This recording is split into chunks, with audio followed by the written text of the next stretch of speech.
In this video, I will show you how you can change the time zone and the region of your Samsung Galaxy S26, S26 Plus, or the S26 Ultra. Now to do that, just go to Settings, and under Settings just scroll down and tap on General Management. Under General Management, just tap on Date and Time. Now if the toggle for automatic time zone is enabled, just turn it off. Then you will find the option for Select Time Zone. Now over here, you will find the option to select your region and your time zone. Now first of all, if you tap on Region, from here you will be able to select your region. Now for an example, I will select this region, and after you do that, not only you will change the region, but also you will change the time zone. Now you might have noticed that the time zone option is grayed out. Now this is because the region I have selected only has a single time zone.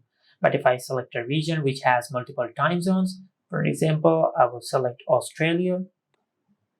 As you can see, it is asking us to choose our time zone, just like that. And this is how you can change the region and the time zone of your Samsung Galaxy S26, S26 Plus, or the S26 Ultra.